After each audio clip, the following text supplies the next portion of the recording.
Hi, Jay with Laguna Tools. I'm here today with our Flux dust collector. This is the flux1, and this is the new 2022 model that many of you have fallen in love with. One of the great features on this machine is the new filter cleaning. It's an automatic filter cleaning system that cleans your filter and gets you ready for your next project every time you turn the machine off. Well, we haven't forgotten about the older customers that don't have this feature and have the earlier version of the flux1. I've got an earlier version right here. It's in fantastic shape, but it's missing that Auto Clean function. I'm going to go through and install the new kit that we just released to put the Auto Clean function on the earlier flux1. The first step is to remove this brass fitting and clear tube from the top. You use a Phillips head screwdriver and remove the 4 screws that hold this on.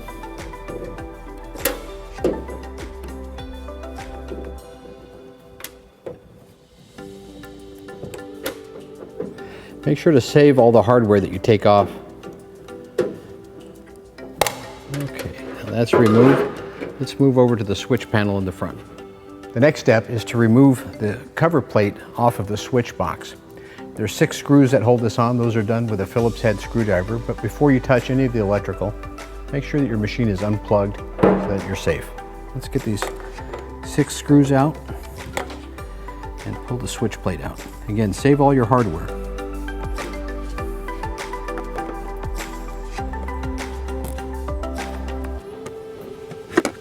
Okay, and gently pull the switch plate away from the electrical box.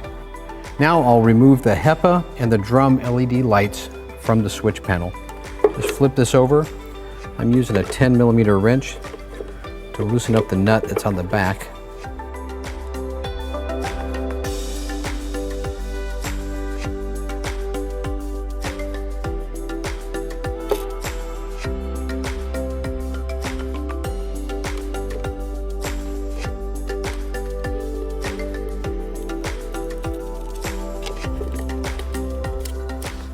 Now follow the wires up from those 2 LED lights and you're going to see that there are 3 wire nuts here and a couple of zip ties. I'm going to snip the zip ties right now to get those out of the way and make this a little bit easier. And pull those out of the way. And finally, I'm going to remove the tape and pull these 3 wire nuts off.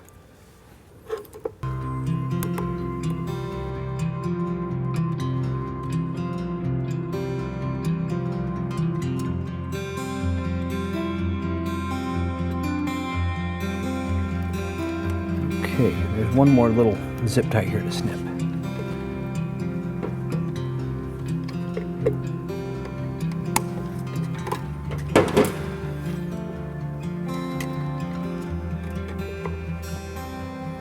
And finally the connection for the blue wire at the inside of the panel. Okay, now the LEDs are disconnected. I'm going to go through and slide those out through the front.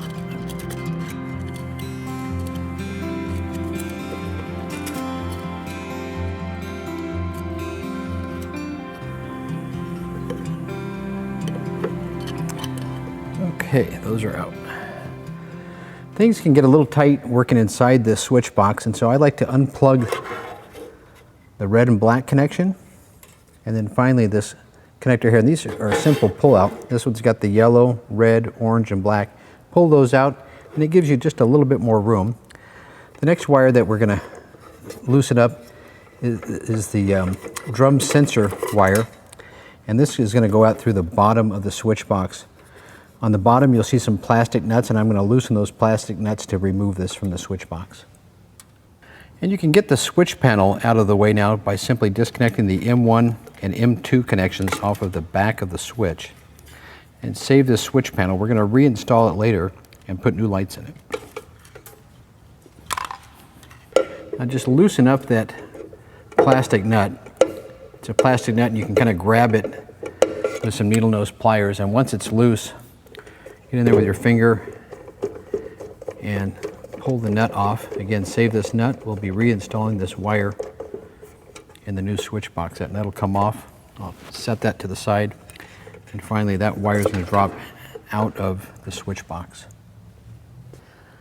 Now I'm going to loosen the plastic nuts that hold in the wire cables for the M1 and M2 connection, and then the plastic nut that holds the cord for the L1 and L2 connection. I'll use needle nose pliers just because I don't have much room in there to swing a wrench. Just have to loosen it up because they come off pretty easy with my finger. There we go. And those are super easy to spin off and loosen up. Now that I've got those loose, I'm going to go ahead and pull the screw out of the top and start lifting this box out of the way and pulling those wires through the bottom. The M1, M2, L1, L2 connections use ring terminals on the ends of the wires, so you'll have to remove this screw from each of those terminals. Now remove the top screw if you haven't done this already, and lift the box out, and then feed those power wires and the motor wires out through the bottom. Now, as you're pulling the switch box out, you're going to pull the hose out with it. We've already disconnected the fitting at the top. Unscrew the hose from that fitting and feed it down through the machine and lift the entire box out. In your parts bag, locate the foam tape, the small cover plate, and the 4 screws that hold that cover plate on. We're going to install this right where the brass fitting used to be in the top of the machine. Now up at the top of the machine, I'm going to use the foam tape and seal off just around the perimeter of the hole. I like to cut a small section of this off to make it just a little bit easier so that I'm not dealing with the whole roll of the foam tape. This has got a peel away strip and it's sticky back foam. I'll peel that away and then gradually wrap this right around the hole. If you cover the screw holes a little bit, don't worry, the screws themselves will go right through the foam tape. And then finally, once you have that, the 2 ends lined up, give it a little trim with your razor knife, and I'm ready to install the cover plate. The cover plate drops right over, and it has 4 screws that go down through the pre-existing holes in the top of the machine. And this will use a Phillips head screwdriver to tighten the screws down.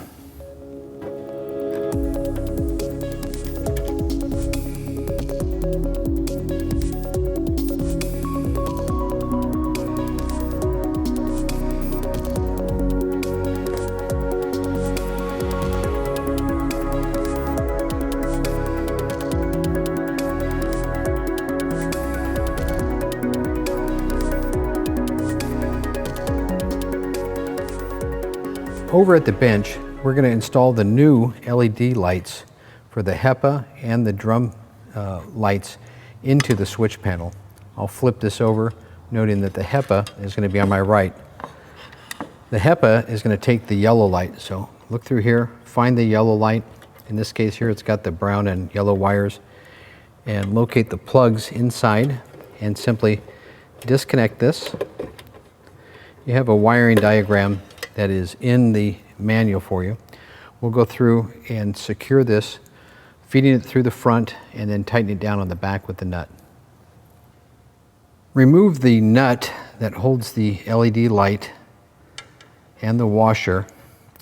It's a snug fit and it just barely fits right through the hole of the nut, but it will go through. Gently glide that off.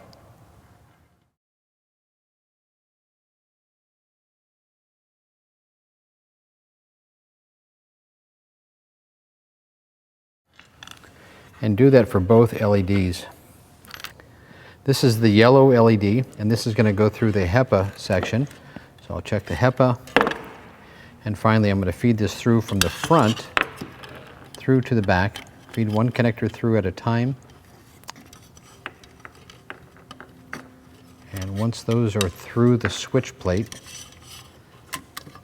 bring the LED all the way through. And now reinstall the washer first and do 1 connector at a time. right through the washer, number 1, connector number 2 through the washer, and then finally install the nut over connector number 1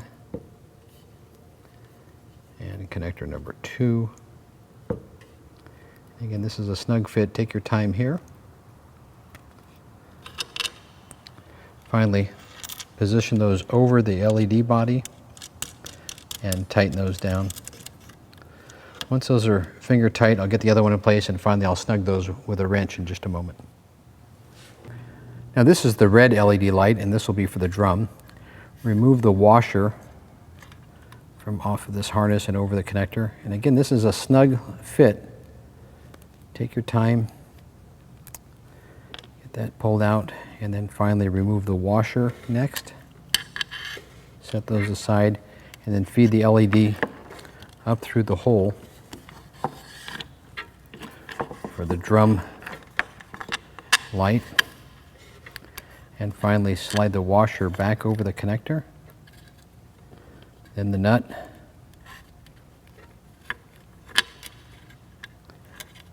there we go, and then finally pull the LED light all the way through, run that nut down onto the LED body, finger tight, and then tighten these down with a wrench.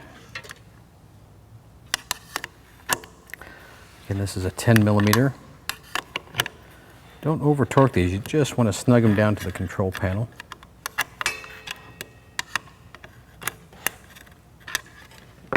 There we go.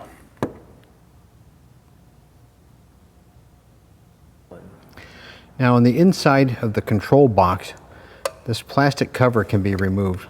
Let me see if I can pop that off here. I've got the cover removed.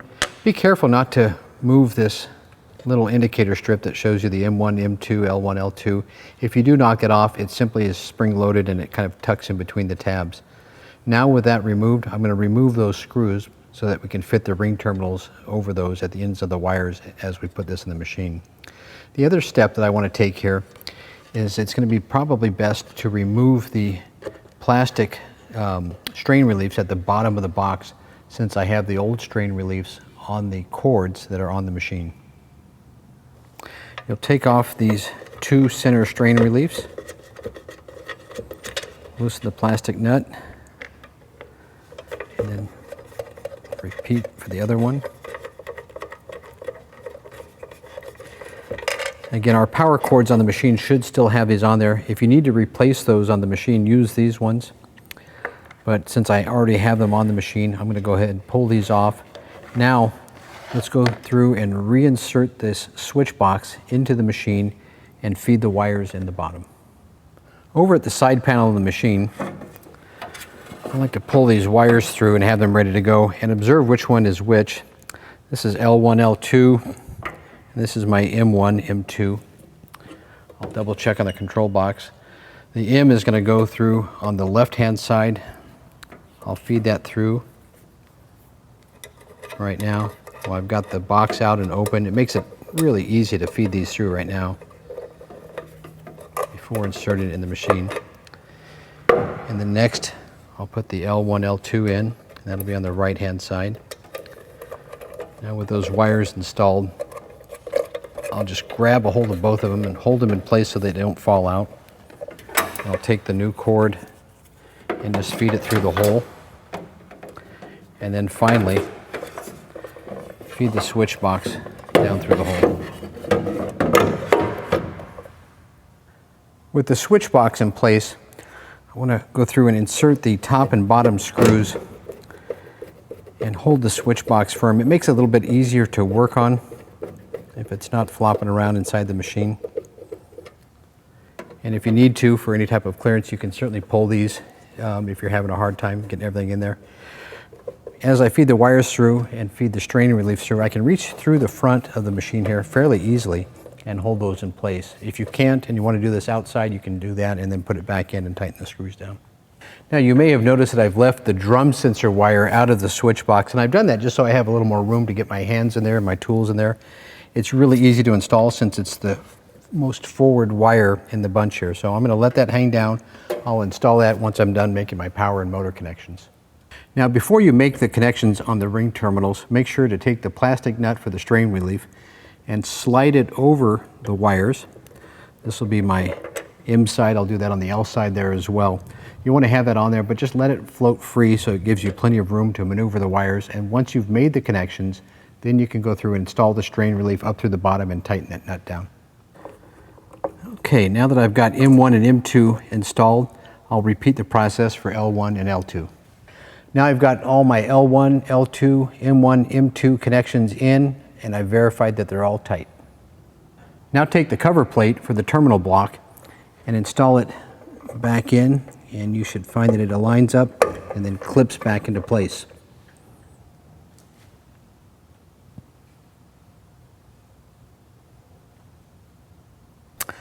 Now take the strain relief collar and the nut and feed it up through the bottom of the box, and then with your fingers go through and insert the top nut to hold the strain relief collar in place.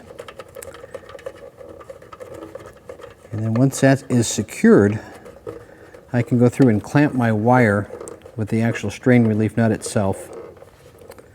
Okay, that's held in place good. And I'll just push the wire up till I can see the black of the insulation inside. And then finally secure the nut onto the bottom of the strain relief collar. And tighten that by hand.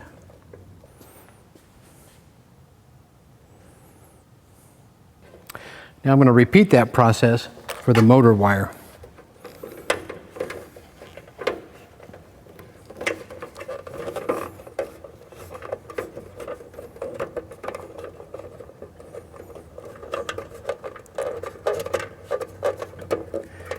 This could be a snug fit in here, and you can see why I've left off that drum sensor wire, just to give me a little more room to work.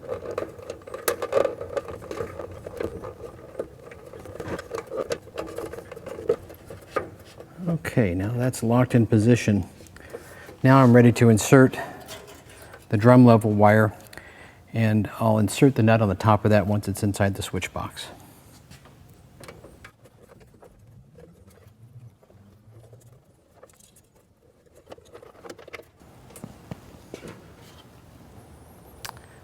Next, the plastic nut will go over the wires on the inside.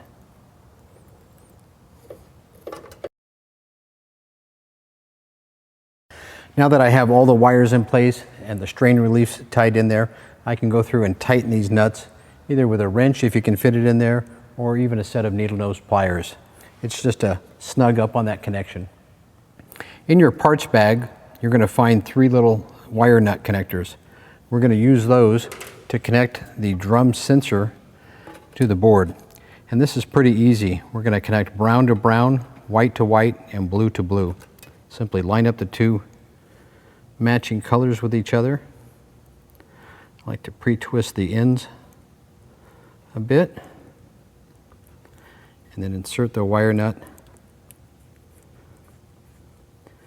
and give it a twist until it's locked into place real well, and finally give those wires a tug test to make sure that they don't come out of there. It may not be bad to go through and to tape those off just like they were when we started with this. So there's my brown connection. I'll do blue next.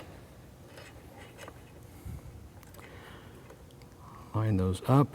I'm lining up the insulated portion of the wire and then pre-twisting those in the direction that the wire nut's going to tighten down on. So as I tighten it down, it continues to tighten that wire. There we go. A little tug test again. If those do come loose, just back it off and run it onto the wire again. Finally, I'll finish off with the white wire. Again with the pre-twist, and insert the wire nut. You should see that all of the insulation on the wires is covered by the body of the wire nut so they're not exposed. Okay, I've got that locked down, and again I'll give that a quick check to make sure that there's no loose wires. And I've taped off those wire nuts just for a little insurance. Now if you pull out the other end of the connector from the board, not a big deal, don't worry about that. You can look over at the wiring schematic in the manual, and plug this right back in. This is in the top right-hand corner of the board.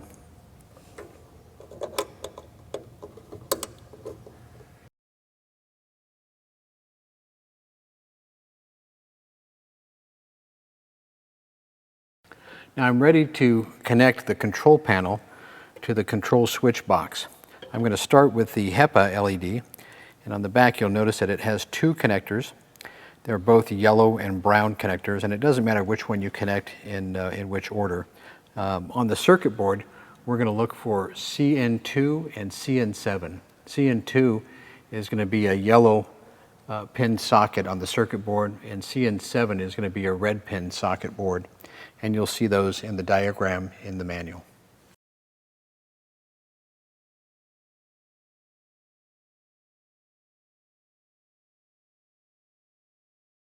Next is the drum LED, and that'll have the brown and white wire, and that's going to connect to CN9 on the control board.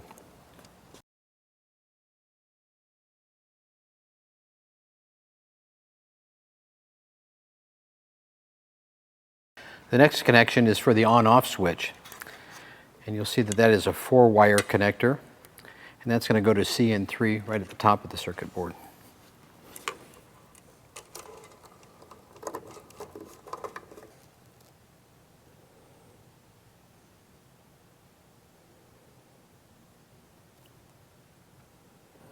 Now locate the remote button on the front of the control panel, and you'll see that on the back it's got the red and black wire, and this is going to connect to CN4 on the control board.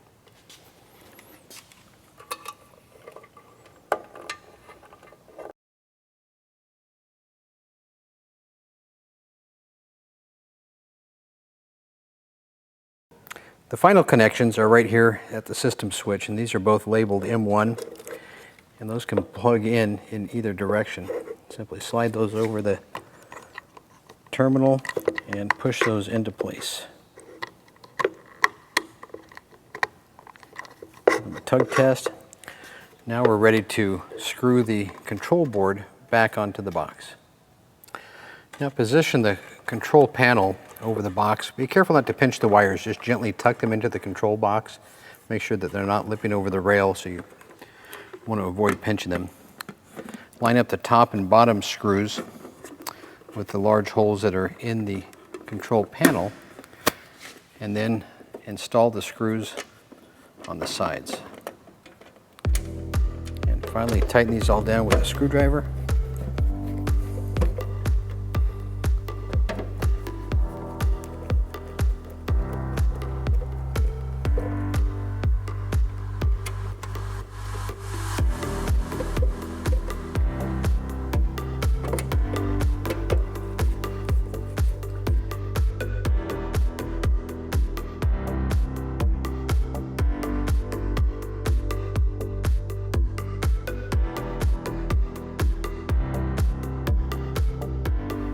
Now the new switch box has a new cable. This is the Auto Clean power cord, and you should see 4 wires coming out of that. Fish that up through the back of the panel and up through the slot in the top. And just push that behind everything here so it looks clean. Bring it up, and this is going to route over to our new Auto Clean motor. Now I've laid out the other components. You'll find the upper filter plate with the drive motor for the filter cleaning. You'll find the hardware kit with gaskets, the new switch box with the contacts for the motor, and finally the most important part are the instructions. Read, follow, and understand all the instructions in here. I would read through this first so you have a good idea of what you're going to do, and then finally follow it step by step as you're doing the installation. Now grab the foam tape and the auto cleaning motor cover plate along with a razor knife. We're going to flip this over, and before we install it on the machine, we're going to apply this foam tape all the way around the perimeter, just like that. Again, this is the same peel and stick that we used on the top for the small valve cover. Peel a little bit back, and you're going to run this just right around the perimeter of this top plate.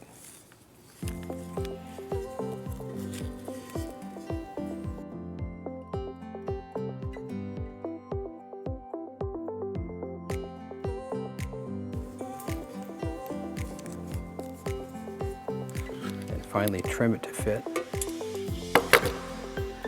Back at the top of the machine, remove the 12 screws that hold the existing cover plate in place. We're going to replace this cover plate with the new one that has the automatic filter cleaning.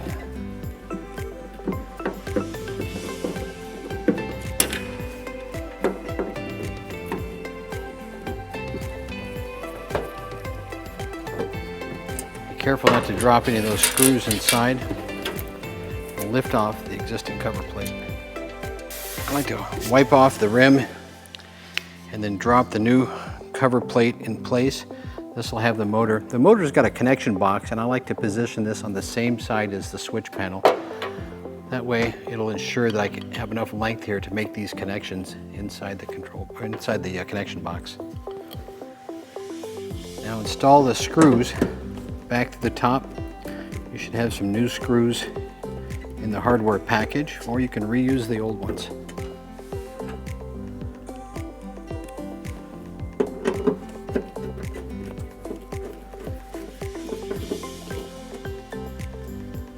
And the very last screw here. All right. Now let's assemble the filter rotation shaft. Here's the shaft, and here's the two paddle assemblies. And these can be installed both on one side, one on another side, or you can stagger these as well. I like to put one on each side, and that helps to flick the filter a little bit better, and I'll stagger them, one up, one down.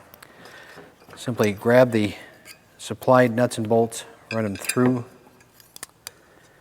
the tab on the shaft, and then finally install a washer and the nylock nut, the little locking nut.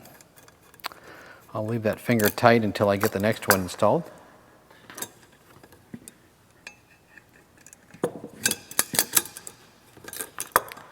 And again, a washer. I preloaded the washers onto the bolts themselves, as you'll have a washer on both sides.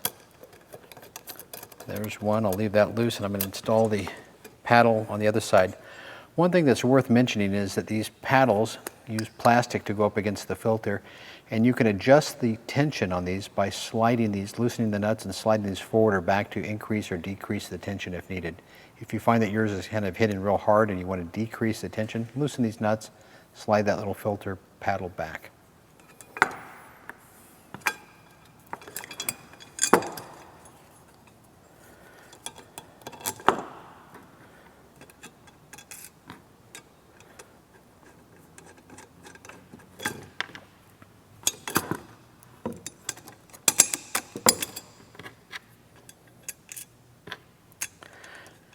Now that these are installed, secure the nuts with a wrench.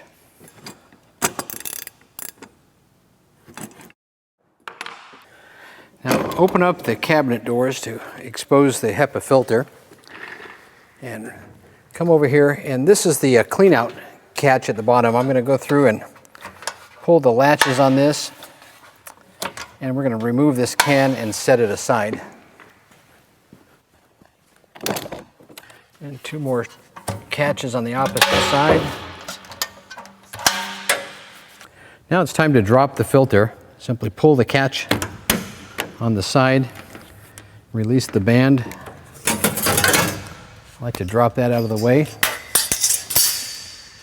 And then just wiggle the filter off and flip it over and look for the 4 small screw holes inside.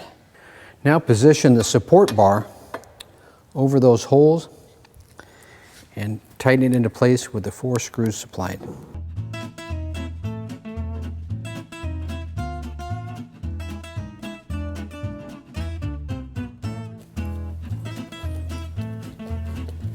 Okay, now I've got the support bar tightened into place. There's a short adapter that we'll install on the bottom of the motor. There are 2 small set screws that fit into this adapter. They'll simply thread in here by hand. I like to insert these now and get them ready to go before putting this in the machine. Get those started. And make sure you grab an appropriate sized Allen wrench for those. Now I'm going to install this on the bottom of the motor shaft and tighten those screws down. I like to get my Allen wrench inserted into those set screws, and then finally line those set screws up with the keyway on that shaft and tighten them down. I'll secure one and then the other, and then finally I'll come back and make sure that they're completely tight.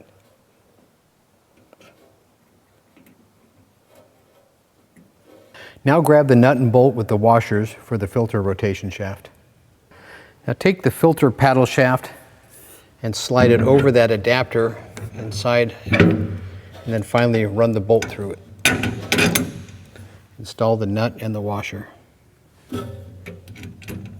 Now tighten down the bolt with a pair of wrenches.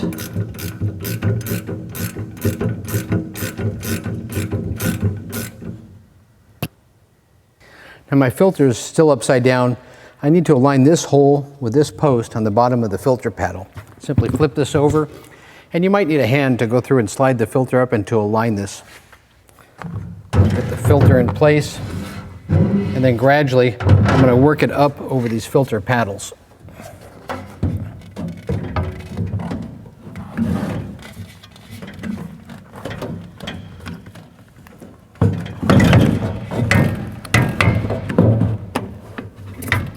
Okay, now that I've got it slid in place, I'm going to put the band clamp on the top.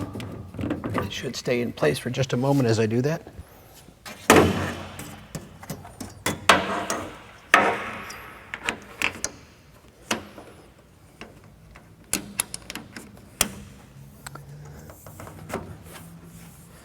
Once the clamp ring is in place, simply flip the bail over to lock it down.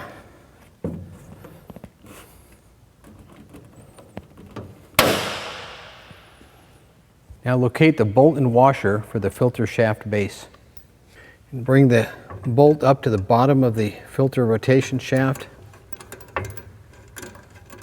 Tighten it down by hand and then grab a wrench and secure the bolt.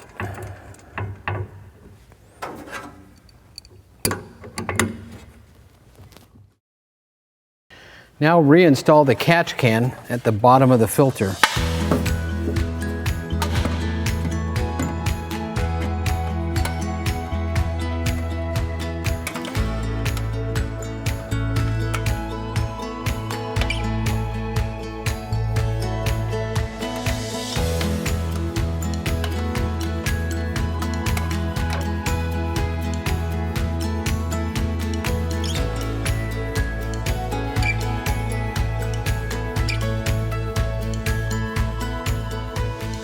Now open up the set screw on the junction box at the Auto Clean motor.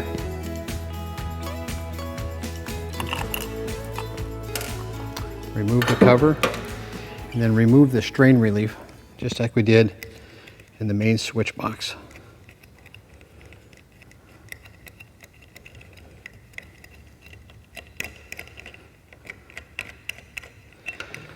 Take the strain relief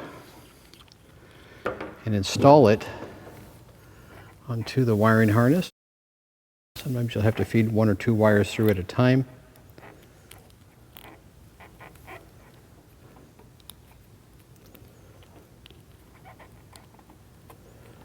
Feed them through the nut first,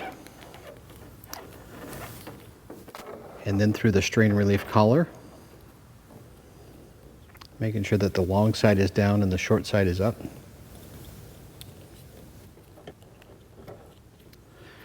Now with that collar loose, reinsert the wires up into the junction box. And before you install the strain relief collar, let's get these wires connected while we have a little extra play on the wires. Before making the connections, insert the plastic nut for the strain relief collar down and just let that loose while you're making the connections inside. These connections are super easy. It's just going to be white to white, red to red, black to black, and then finally the green to one of the grounding screws inside. Let's start off here with the red wire. And these are a spade terminal that will simply slide over the screw, so you don't need to take the screw all the way out. Just make sure it's loose.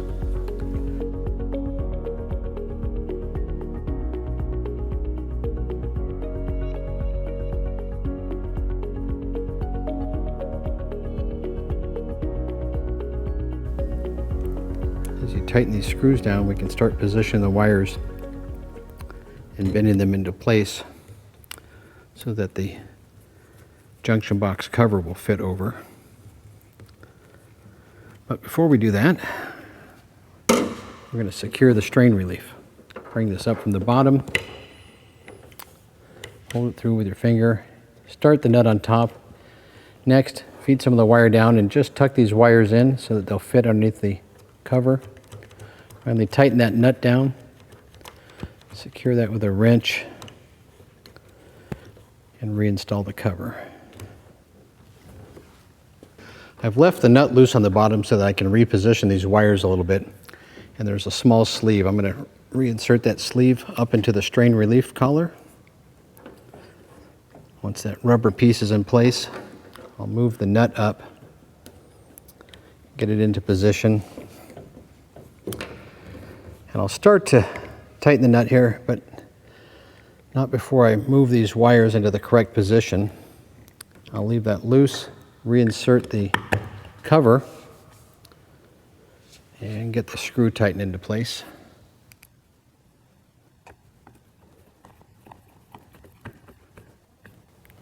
Okay, screws in place. Now I'm going to go through and tighten down this nut, and that is the last step of the installation. Next up, we're going to test the system to make sure it works.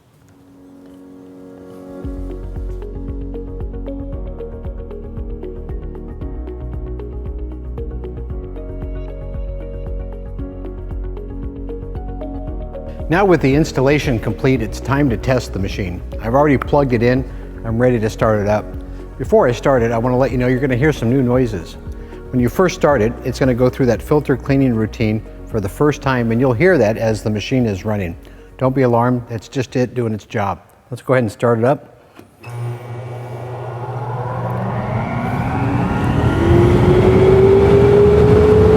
I can hear it clicking inside. I'm going to go through and shut it off. Dust collection's working great now. As the machine winds down, you'll hear the filter cleaning paddles start to work, and you'll see the light come on, indicating that it's cleaning the filter.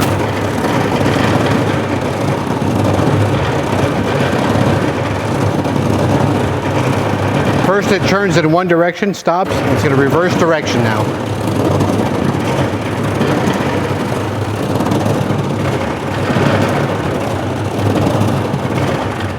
That light stays illuminated while it's going through the cleaning routine. When it's stopped, that light will go off and you're ready to use your machine. You've got a clean filter and it's ready to use next time you plug in your bandsaw, your table saw, and use your dust collector. That noise that you hear is an indication that your machine is working properly. Those paddles are going through and cleaning the filter. And it's a small price to pay to do this installation, to have this automatic filter cleaning to keep you from having to blow out that filter like you've done for these so many years. There's one final step. Again, it's another convenience, and that's your remote control. Now that we've put in a new switch box, we need to reprogram and pair the remote control. Just push and hold the remote button. We'll get the beeps, and now we know it's ready to go.